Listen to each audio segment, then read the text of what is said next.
Introduce yourself. Randy Boggs, Real Surprise Charters, Orange Beach, Alabama. We were on a fishing trip, a 2-day fishing charter, and the charter, one of their goals on this trip was to catch a wahoo. Back then, amberjack were open, grouper were open. We had a great fishing trip.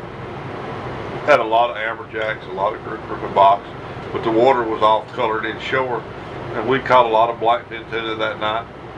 And the next day we started home, and we trolled over 100 miles hunting a wahoo without success. We never got a bite.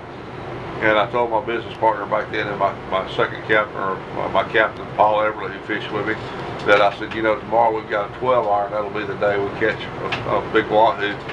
We started out fishing, got just about the Trosser grounds, which is about 18 to 20 miles offshore, and we got a bite on the high-speed lures, and we slowed down, and the fish took a lot of line and fought really hard for the first few minutes like a wahoo would, and we could see the fish shaking his head.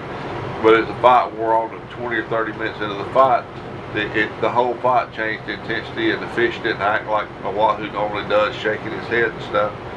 And a few minutes later, my deckhand went to hollering and yelling just to back the boat up and just be easy, easy, easy.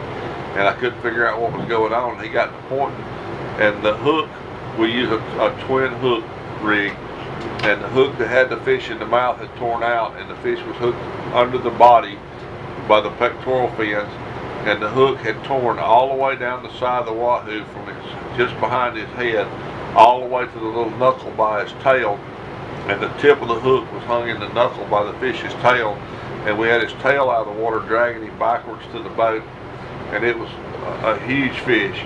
We slowly but surely maneuvered the boat back and got a gap in him, and the fish weighed 93 pounds, and we drug him to the boat with a hook, foul hook, and ended up hooked in the tail as we got him in the boat. Was it a wahoo? It was a 93-pound wahoo.